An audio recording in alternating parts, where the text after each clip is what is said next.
Coba teman-teman semuanya buka Al-Quran surat Al-Fajr. A'udzu billahi minasy syaithanir rajim. Bismillahirrahmanirrahim.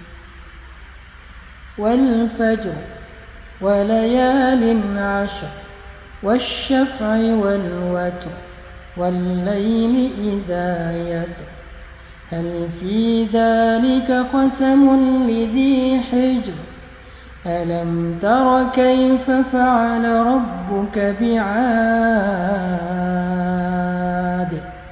irama dzatil 'imad التي لم يخلق مثلها في البلاد وثمود الذين جابوا الصخر بالواد وفرعون ذي الأوتاد الذين طغوا في البلاد فأكثروا فيها الفساد فصب عليهم ربك سوط عذاب إن ربك لبالمرصاد فأما الإنسان إذا ما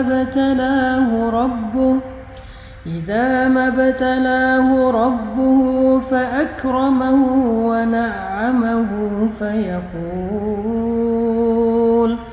فيقول ربي أكرمن وأما إذا ما ابتلاه فقدر عليه رزقه فيقول ربي أهانن كلا بل لا تكرمون اليتيم ولا تحاضون على طعام المسكين وتأكلون التراث أكلا لما وتحبون المال حبا جما كلا إذا دكت الأرض دكا دكا وجاء ربك والملك صفا صفا وجيء يومئذ بجهنم يومئذ يتذكر الإنسان وأنى له الذكرى يقول يا ليتني قدمت لحياتي فيومئذ لا يعذب عذابه أحد ولا يوثق وثاقه أحد يا أيتها النفس المطمئنة ارجعي إلى ربك راضية مرضية فادخلي في عبادي وادخلي جنتي. Sadaqallahul azim. Kalau kita perhatikan surat Al-Fajr ini termasuk salah satu surat di antara surat-surat yang dibuka dengan sumpah. Pertama, kalau Allah membuka satu pembicaraan dengan sumpah, berarti Allah pengen menyampaikan sesuatu yang sangat besar. Berarti Allah pengen menyampaikan sebuah berita yang sangat penting, sampai Allah bersumpah. Dan kita pun kayak gitu kan. Kalau kita pengen meyakinkan orang yang kita ajak ngobrol, biasanya kita bersumpah. Minimal kita bilang, sumpah gue gak bohong, sumpah ini beneran, sumpah itu lucu banget, sumpah itu aneh banget, sumpah itu Apa misalnya? Jadi kita selalu menegaskan maksud kita itu dengan bersumpah. Alasan yang kedua, Allah biasanya ketika bersumpah di dalam Al-Quran, Allah pengen menyampaikan bahwa benda atau objek yang Allah jadikan sebagai sumpah itu adalah sesuatu objek yang sangat agung, objek yang sangat penting, objek yang sangat istimewa atau besar. Jadi kita bisa fokus kepada dua hal.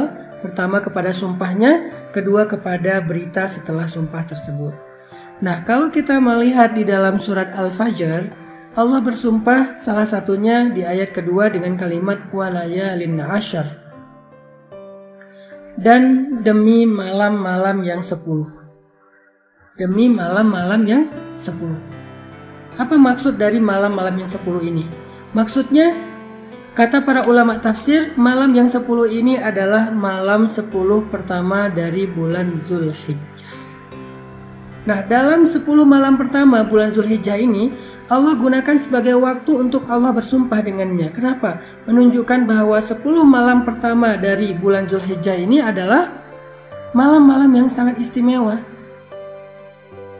Kalau di bulan Ramadan, malam istimewanya Allah letakkan di akhir, yaitu malam-malam yang di dalamnya ada Lailatul Qadar, maka kalau di bulan Zulhijjah, malam istimewanya Allah letakkan di awal. Ini nih belajar tentang apa ya? Maksud Allah. Apa sih maksud Allah gitu? Kalau di bulan Ramadan, Allah letakkan malam istimewa 10 malam terakhir. Kalau bulan Zulhijjah, Allah letakkan malam istimewa 10 malam pertama. Artinya, siapa yang beribadah dan beramal solih di hari 10 pertama bulan Zulhijjah, maka dia menjadi hamba Allah yang istimewa, seperti 10 hari dan malam itu adalah waktu yang istimewa di sisi Allah Subhanahu wa Ta'ala. Saking istimewanya waktu tersebut sampai Allah bersumpah walayalin ashar, demi malam-malam yang 10. Jadi kalau kita pengen jadi hamba yang istimewa di sisi Allah, carilah waktu-waktu, kesempatan-kesempatan yang Allah sediakan secara istimewa bagi kita. Barulah kita menjadi hamba yang istimewa. Karena gak semua orang mampu beribadah dan beramal solih di waktu-waktu tersebut. Banyak yang lalai. Hal ata alal insan hinum minad dahri. Bukankah manusia itu melewati waktu-waktu yang panjang dalam hidupnya, sementara mereka dalam keadaan ghaflah, dalam keadaan lalai? Itulah kebanyakan manusia. Kondisi sebagian besar manusia itu dalam keadaan fi ghaflatin, dalam keadaan lalai, kata Allah. Gak semua orang mampu memanfaatkan waktu-waktu istimewa ini dengan amal soleh dan amal-amal yang istimewa. Sehingga jadilah salah satu dari sedikit orang itu. Jadilah salah satu dari yang sedikit itu. Gak semua orang mau beriktikaf di 10 malam terakhir Ramadan. Gak semua orang mau berpuasa beramal soleh di 10 hari pertama Zulhijjah. Gak semua orang mampu berkurban pada tanggal 10 Zulhijjah dan seterusnya. Jadi keistimewaan yang Allah sediakan ini memang nyatanya gak banyak orang yang mengambilnya. Maka jadilah orang yang sedikit itu, maka tuba lil ghuraba, maka beruntunglah orang-orang yang sedikit ataupun yang asing itu. Coba teman-teman kita renungkan ya. Ini nih untuk menjawab pertanyaan, kenapa sih kita harus jadi orang yang istimewa di sisi Allah?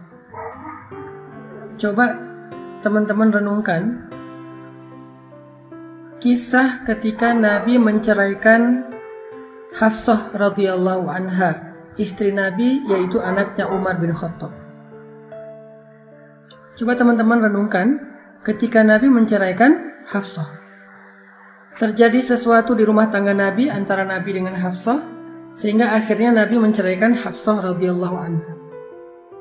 Pulanglah Hafsah ke rumah ayahnya, yaitu Umar bin Khattab. Gak lama berselang, Allah mengutus Jibril Kemudian Allah mengatakan kepada Jibril, "Wahai Jibril, suruh Muhammad untuk merujuk istrinya." Sehingga akhirnya Jibril datang menemui Nabi dan mengatakan, "Ya Rasulullah, rujuklah Hafsah. Rujuklah Hafsah. Wahai Rasulullah, rujuklah Hafsah." Akhirnya Nabi datang kepada Hafsah untuk merujuknya secara baik-baik, dan Hafsah pun menjadi istri Nabi sampai akhir hayat beliau di dunia dan bahkan kelak di akhirat insya Allah. Ada pertanyaan sejarah tentang kenapa Nabi disuruh oleh Allah untuk merujuk Hafsah. Kenapa Allah menyuruh Nabi merujuk Hafsah? Jawabannya ada di dalam kata-kata Jibril alaihissalam, "Innaha sawwamah qawwamah." Karena Hafsah adalah seorang perempuan yang rajin melakukan ibadah puasa sunnah dan rajin melakukan ibadah sholat malam. Karena Hafsah perempuan yang rajin melakukan ibadah sholat sunnah malam hari dan puasa sunnah di siang hari. Sehingga ketika terjadi sesuatu antara Hafsah dengan suaminya, di mana suaminya itu adalah sebaik-baik manusia, kekasih Allah, ternyata Allah membela Hafsah. Kebayang nggak teman-teman? Dibela sama Allah. Padahal Hafsah bukan ribut dengan manusia biasa. Hafsah bukan ribut dengan suami yang kejam, suami yang jahat, suami yang kasar, suami yang sombong, suami yang apa, bukan. Hafsah itu ribut dengan suami yang paling soleh di muka bumi, suami yang paling dicintai Allah di antara hamba-hambanya, kekasih Allah, ribut dengan Rasulullah SAW. Yang menceraikannya bukan suami biasa, Rasulullah, orang paling sempurna. Tapi Allah membela Hafsah. Tahu kenapa? Innaha sawwamah qawwamah. Karena Hafsah perempuan yang rajin sholat malam dan rajin puasa sunnah di siang hari, sehingga Allah membela Hafsah. Jadi kalau kita pengen dibela sama Allah di antara manusia, jadilah seseorang yang istimewa di sisi Allah seperti Hafsah.